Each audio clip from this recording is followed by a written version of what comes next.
त्वा गणपतिगुं हवामहे कविं कवीनामुपमश्रवस्तमम्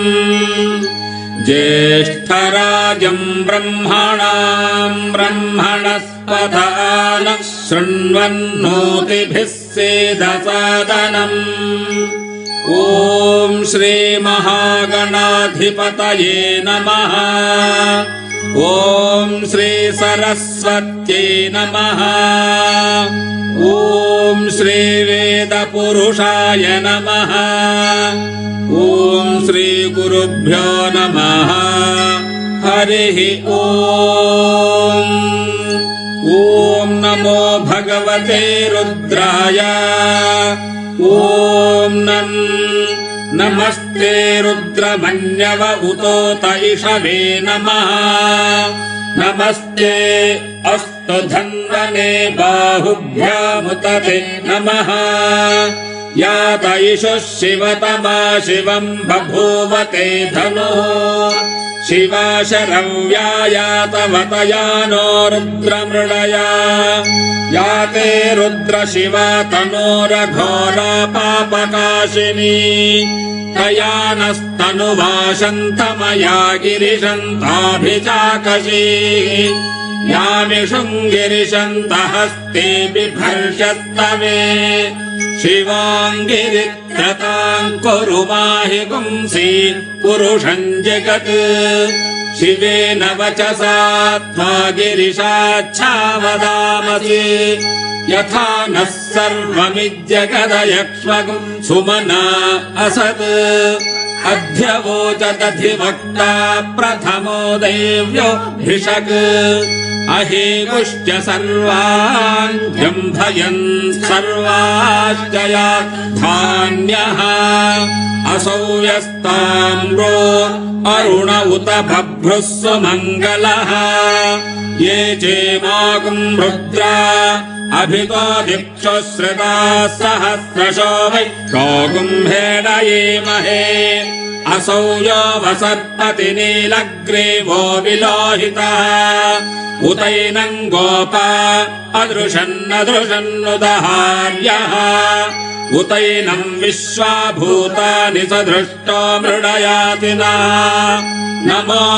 अस्तु नीलग्रीवाय सहस्राक्षाय मीढुषे। अथो ये अस्य सत्त्वानो हन्तेभ्यो करन्नमः। प्रमुञ्च धन्वनस्त्वमुभयोरात्रियोज्याम्। याश्च ते हस्त इषभः पराता भगवो वपा। अवदत्य धनुस्तगुम् सहस्राक्षशते शुधे। निषेद्य शल्यानाम् मुखा शिवो नः सुमना भव। विज्यन् धनः कपर्दिनो विशल्यो बाणवागुम् उत। अनेशन्नस्येषव आभुरस्य निषङ्गतिः। याते हेतिर्मीढुष्टमहस्ते बभूवते धनुः। तयास्मान् विश्वतस्त्वमयक्ष्मया परभुज। नमस्ते अस्त्वायुधाय नातताय धृष्णवे। उभाभ्यामुतते नमो बाहुभ्याम् तव धन्वने। परिते धन्वनो हेतिरस्मान् वृणक्तु विश्वतः। अथो य इषुधिस्तवारे अस्मन्निधेहितम्। शम्भवे नमः। नमस्ते अस्तु भगवन् विश्वेश्वराय महादेवाय त्र्यम्बकाय त्रिपुरान्तकाय त्रिराग्निकालाय कालाग्निरुद्राय नीलकण्ठाय मृत्युञ्जयाय सर्वेश्वराय सदाशिवाय श्रीमन्महादेवाय नमः। नमो हिरण्यबाहवे सेनान्ये दिशाम् च पतये। नमो नमो वृक्षेभ्यो हरिकेशेभ्यः पशूनाम् पतये। नमो नमः सस्पिञ्जराय त्रिश्रीमते पथीनाम् पतये। नमो नमो भृशाय विव्याधिने नानाम् पतये नमो नमो हरिकेशायोपवीतिने पुष्टानां पतये नमो नमो भवस्य हेत्यै जगतां पतये नमो नमो रुद्राय तथाविने क्षेत्राणां पतये नमो नमः सूताय हन्त्याय वनानां पतये नमो नमो रोहिताय स्थपतये वृक्षाणां पतये नमो नमो मन्त्रिणे वाणिजाय कक्षाणां पतये नमो नमो भुवन्तये वारिवस्कृताय औषधीनां पतये नमो नमः उच्चैर्घोषाय क्रन्दयते पत्नीनां पतये नमो नमः कृत्स्नवीताय धावते सत्त्वनां पतये नमः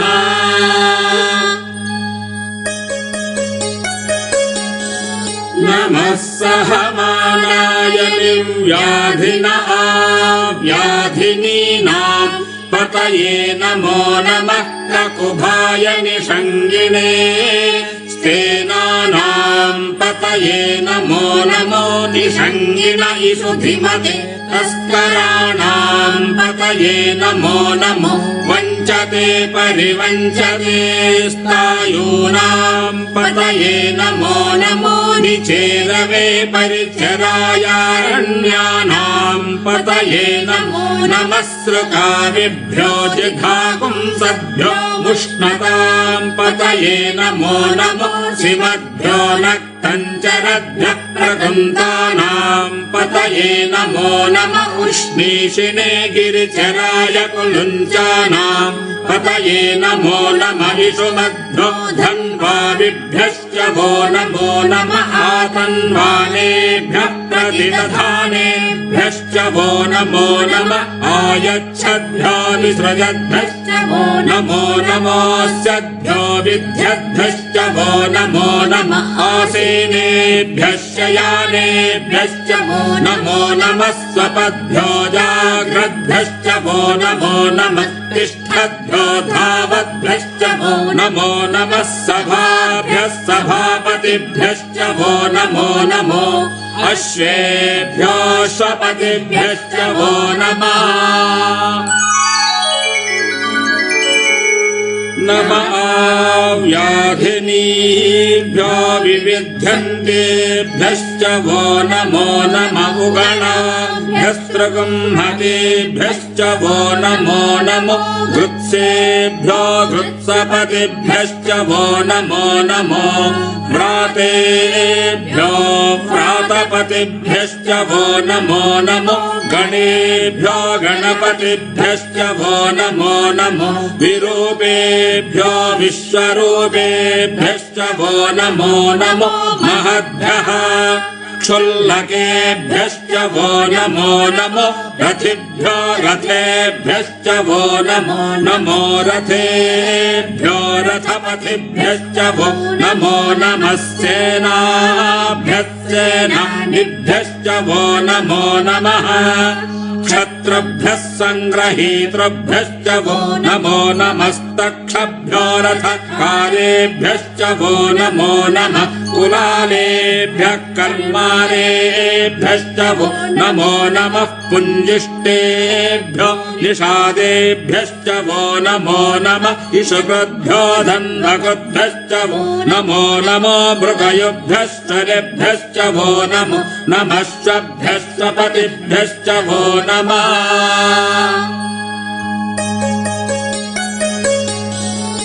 नमो भवाय च रुद्राय च नमः शर्वाय च पशुपतये च नमो नीलग्रीवाय च शितिकण्ठाय च नमः कपर्दिने च युक्तकेशाय च नमः सहस्राक्षाय च शतधन्वने च नमो गिरिशाय च शिपिविष्टाय च नमो मीढुष्टमाय चेषुमते च नमो ह्रस्वाय च वामनाय च नमो बृहते च ऋषीयसे च नमो वृद्धाय च संवृद्धने च नमो अग्र्याय च प्रथमाय च नमः आशवे चाजिराय च नमः शीघ्र्याय च शीभ्याय च नमः ऊर्म्याय चावस्सन्याय च नमः स्रोतस्याय च द्वीप्याय च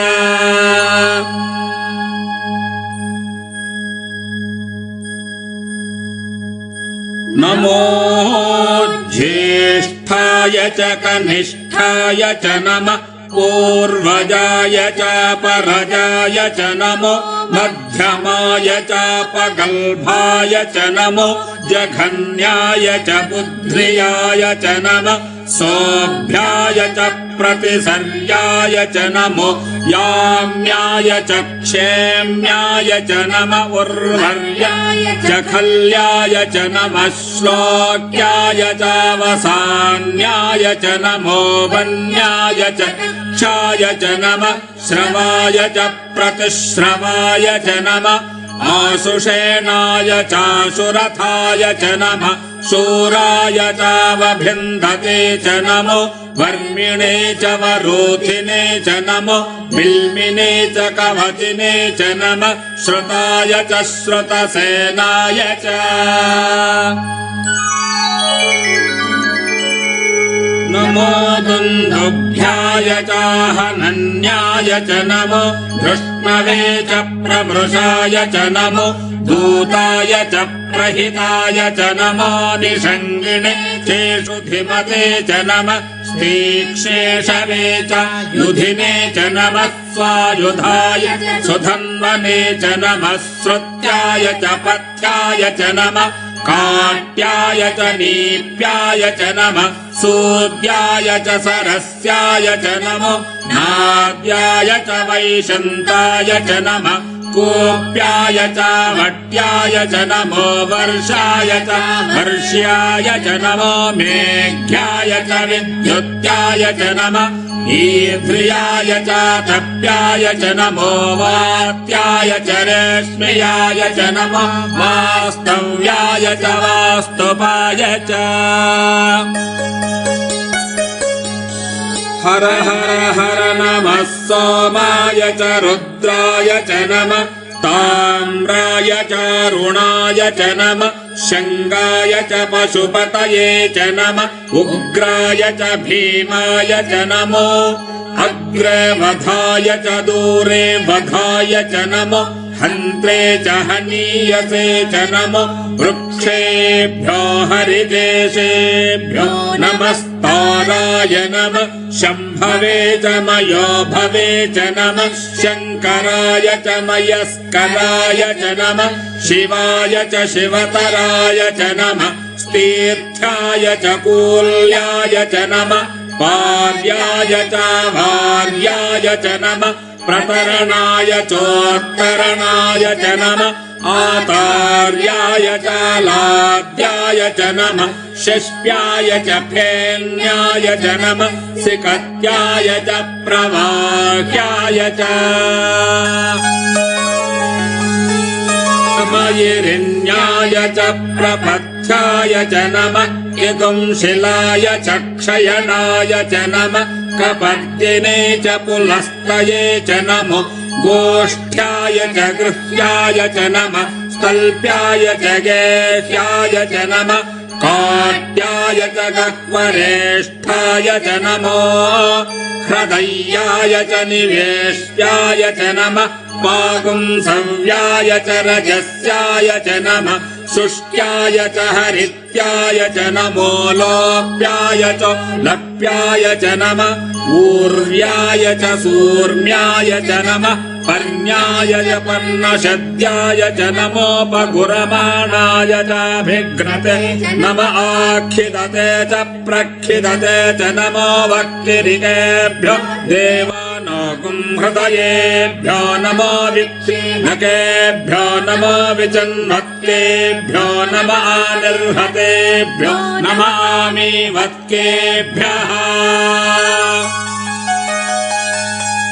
रुद्रापे अन्धसस्पते दरिद्रन्नीललोहिता येषाम् पुरुषाणामेषाम् पशूनाम् माभेर्मा रोमो येषाम् किञ्चनाममत् या ते रुद्रशिवा तनोः शिवा विश्वाः भेषजे शिवा रुद्रस्य भेषजे तया नो मृडजीवसे इमागुम् रुद्राय तवसे कपर्दिने क्षयद्देराय प्रभरामहे मतिम् यथा नश्यमसद्विपदे चतुष्पदे विश्वम् पुष्टम् ग्रामे अस्मिन्ननातुरम् मृडानो रुद्रोतनो मयस्कृधे क्षयद्वीराय साविधेमते यच्छञ्च योश्च मनुरायजे पिता तदश्यामतव रुद्र प्रणीतौ मानो महान्तमुतमानो अर्भकम् मान उक्षन्तमुतमान उक्षितम् मानवधेः पितरम् मोतमातरम् प्रियामानस्तनुवो रुद्रेरिषा मानस्तोकेतनये मान आयुषि मानो गोषु मानो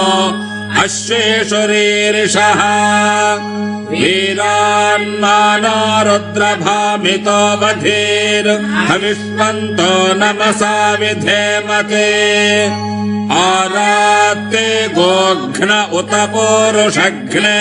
क्षयद्वीराय सुम्नमस्मेते अस्तु रक्षा च नो अधि च देव ब्रोक्यधा च नः शर्म छद्विबर्हाः स्तुहि श्रुतम् गत्त सदंयुवानम् मृगन्न भीममुपहत्वमुग्रम् मृडाजरित्रे रुद्रस्तवानो हन्यन्ते अस्मन्निवपन्तु सेनाः परिणो रुद्रस्य हेतर्वणक्तु परदेशस्य दुर्मतिरघायोः अवस्थिरामघवद्भ्यस्तनुष्वमीढ्व तोकायतनयाय मृडया मीढुष्टम शिवतम शिवो न सुमना भव परमे वृक्ष आयुधम् निधाय कृत्त वसान आचर पिनाकम् बिभ्रदागहि विकिरिद विलोहित नमस्ते अस्तु भगवः यास्ते सहस्रगुम् हेतयोऽन्यमस्मिन्निवपन्तु ताः सहस्राणि सहस्रधा बाहुवोस्तव हेतयः तासामीशानो भगवः पराचेन मुखाकृधि सहस्राणि सहस्रशो ये रुद्रा अधिभूम्याम् तेषागुम् सहस्रयोजने वधन्वानि तन्मसि अस्मिन्महत्यर्णवेऽन्तरिक्षे भवा अधि नीलग्रीवाश्युतिकण्ठा शर्वा अधः क्षमाचराः नीलग्रीवाश्युतिकण्ठा दिवगुम् रुद्रा उपश्रिताः ये वृक्षेषु सत्पिञ्जरा नीलग्रीवा विलोहिताः ये भूतानामधिपतयो विशिखास कपर्दिनः ये अन्नेषु विविध्यन्ति पात्रेषु पिबतो जनान् ये पथाम् पथि रक्षय ऐलभृदा यौयुधः ये तीर्थानि प्रचरन्ति सृकावन्तो निषङ्गिणः य एतावन्तश्च भूयागुंसश्च दिशो रुद्रावितस्थिरे तेषागुम् सहस्रयोजने वधन्वानि तन्मसि नमो रुद्रेभ्यो ये पृथिव्या येऽन्तरिक्षे ये दिवि येषामन्न वातो वर्षमिषवस्तेभ्यो 10 प्राचीर्दश दक्षिणादश प्रतीचीर्दशोदीचीर्दशो ध्वास्तेभ्यो नमस्ते नो मृडयन्तु ते यन्तिष्मायश्च नो द्वेष्टितम् भोजम्भे दधामि त्र्यम्बकं यजामहे सुगन्धिम् पुष्टिवर्धनम् उर्वारुकमिव बन्धनान् मृत्योर्मुक्षीयमामृतात् यो रुद्रो अग्नौ यो अप्सु यवोषधीषु यो रुद्रो विश्वभुवना विवेश तस्मै रुद्राय नमो अस्तु तमुष्टु हि यश्चुषस्सु धन्वाय विश्वस्य क्षयति भेषजश्च यक्ष्वामहेसौ मनसाय रुद्रन्नमोऽभि देवमसुरन्दुवस्य अयम् मे हस्तो भगवान् अयम् मे भगवत्तरः अयम् मे विश्वभेषजो यगुम् शिवाभिमर्शनः एते सहस्रमयुतम् पाशावृत्य मर्त्याय हन्तवे तान् यज्ञस्य मायया सर्व नवयजामहे मृत्यवे स्वाहा मृत्यवे स्वाहा ॐ नमो भगवते रुद्राय विष्णवे मृत्युर्मे पाहि प्राणानाम् ग्रन्थिरसि रुद्रोम विशान्तकः तेनान्नेनाप्यायस्व नमो रुद्राय विष्णवे मृत्युर्मे पाहि मम मृत्युर्नश्यत्वायुर्वर्धताम् यजमानस्य मृत्युर्नश्यत्वायुर्वर्धताम् सदा शिवो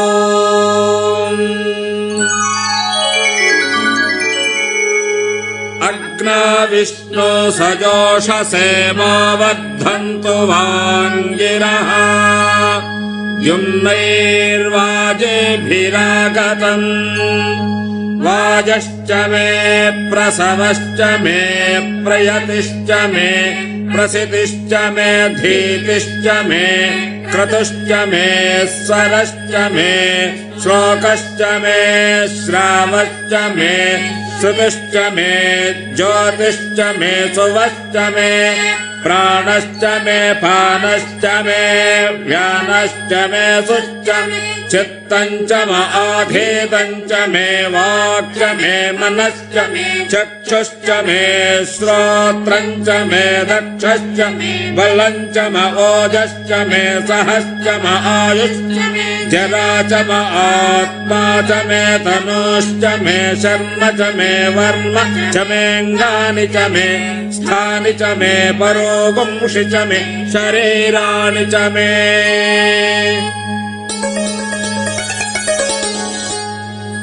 ज्येष्ठम् च म आधिपत्यम् च मे मन्युश्च मे भामश्च मे मेऽम्भश्च मे धेमा च मे महिमा च मे वरिमा च मे प्रतिमा च मे वर्ष्मा च मे द्राघुया च मे वृद्धम् च मे वृद्धिश्च मे सत्यम् च मे श्रद्धा च मे जगच्च मे धनम् च मे वशश्च मे कृषिश्च मे क्रीडा च मे मोदश्च मे ज्ञातम् च मे जनिष्यमाणम् च मे सूक्तम् च मे सुकृतम् च मे वित्तम् च मे वेद्यम् च मे भूतम् च मे भविष्यच्च मे सुखम् च मे सुपथम् च मरुद्धम् च मरुद्धिश्च मे कृप्तम् च मे कृप्तिश्च मे मतिश्च मे सुमतिश्च मे शञ्च मे मयश्च मे प्रियम् च मे नु कामश्च मे कामश्च मे सौमनसश्च मे भद्रम् च मे श्रेयश्च मे वस्यश्च मे यशश्च मे भगश्च मे द्रविणम् च मे यन्ता च मे धत्ता च मे क्षेमश्च मे धृतिश्च मे विश्वम् च मे महश्च मे संविच्च मे ज्ञात्रञ्च मे सूश्च मे प्रसूश्च मे सेरञ्च मे लयश्च मरुतञ्च मे मृतञ्च मे यक्ष्मञ्च मे नामयच्च मे जीवातुश्च मे दीर्घायुत्वञ्च मे नमित्रञ्च मे भयञ्च मे सुगञ्च मे शयनञ्च मे सूषा च मे सुदिनञ्च मे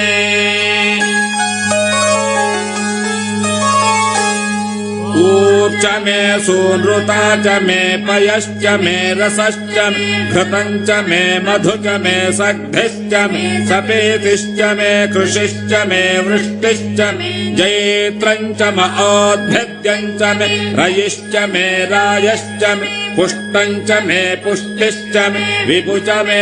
प्रभु च मे बहु च मे भूयश्च मे पूर्णञ्च मे पूर्णतरञ्च मे क्षितिश्च मे कूयवाश्च मे नञ्च मे क्षुश्च मे मृगयश्च मे यवाश्च मे माशाश्च मे तिलाश्च मे मुद्गाश्च मे खल्वाश्च मे गोधूमाश्च मसुराश्च मे प्रियङ्गवश्च मे नवश्च मे श्यामाकाश्च मे नीवाराश्च मे अश्मा च मे मृत्तिका च मे गिरयश्च मे पर्वताश्च मे सिकताश्च मे वनस्पतयश्च मे हिरण्यञ्च मे यश्च मे सीसञ्च मे त्रपुश्च मे श्यामञ्च मे लोहञ्च मेऽग्निश्च म आपश्च मे वीरुधश्च म ओषधयश्च मे कृष्णपच्चञ्च मे कृष्णपच्चञ्च मे ग्राम्याश्च मे पशवारण्याश्च यज्ञेन कल्पन्ताम् वित्तञ्च मे वित्तिश्च मे भूतञ्च मे भूतिश्च मे वसु च मे वसतिश्च मे कर्म च मे शक्तिश्च मे थश्च म एमश्च म इतिश्च मे गतिश्च मे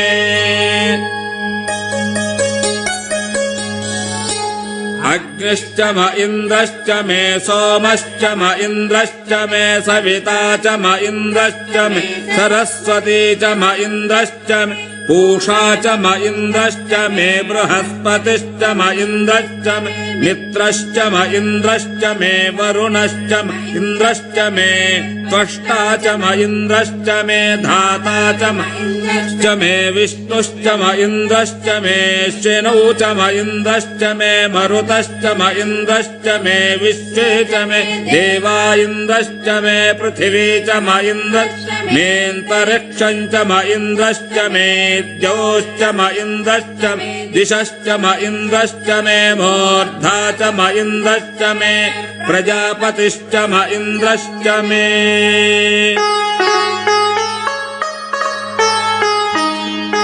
अगुंशुश्च मे रश्मिश्च मे दाभ्यश्च मेऽधिपतिश्च म उपागुंशुश्च मेऽन्त यामश्च म ऐन्द्रवायवश्च मे वैत्र वरुणश्च म आश्विनश्च मे प्रतिप्रस्थानश्च मे शुक्रश्च मे मन्थी च म आग्रयणश्च वैश्वदेवश्च मे ध्रुवश्च मे वैश्वनरश्च म ऋतुग्रहाश्च मे तिग्राह्याश्च म ऐन्द्राग्नश्च मे वैश्वदेवश्च मे मरुत्ततीयाश्च मे माहेन्द्रश्च मे आदित्यश्च मे सावित्रश्च मे सारस्वतश्च मे पौष्णश्च मे पात्नीवतश्च मे हार्यो जनश्च मे यध्वश्च मे बर्हिश्च मे वेदिश्च मे धिष्णयाश्च मे शुचश्च मे चमसाश्च मे ग्रावाणश्च मे स्वरवश्च म उपरवाश्च मे धिषवणे च मे द्रोणकलशश्च मे वायव्यानि च मे पूतभृच्च म आधवनीयश्च म आग्नीध्वञ्च मे हविर्धानञ्च मे गृहाश्च मे सदश्च मे पुरोडाशाश्च मे पचताश्च मे वभृतश्च मे स्वगकारश्च मे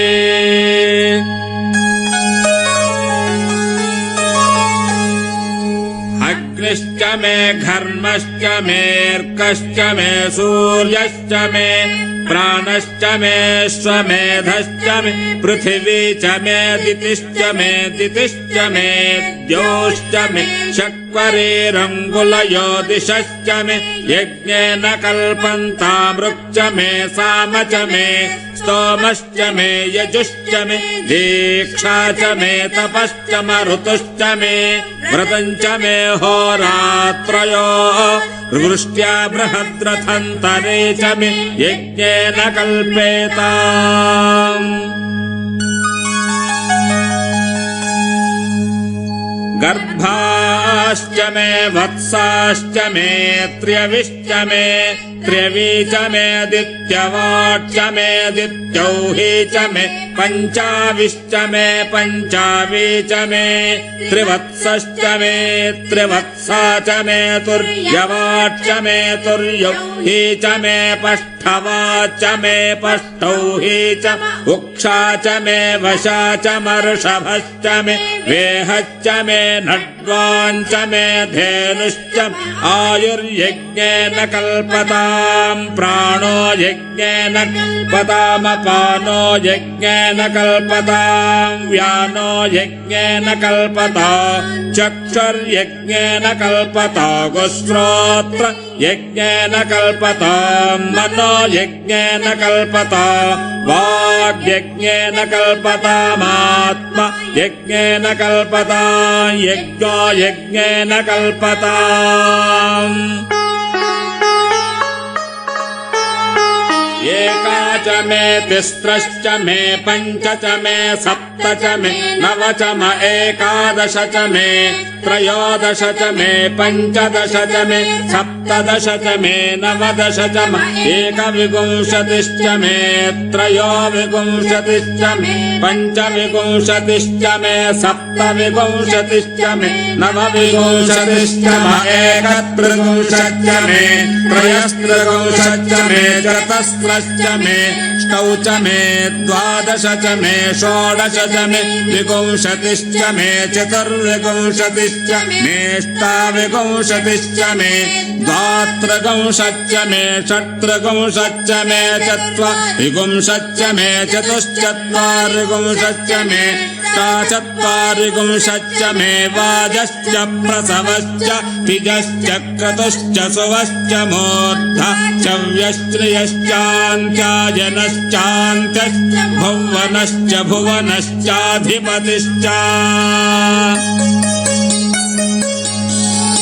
इडादेवहोर्मनुर्यज्ञनेर्बृहस्पतिरुक्थ मदानि शकुंसषद्विश्वे देवा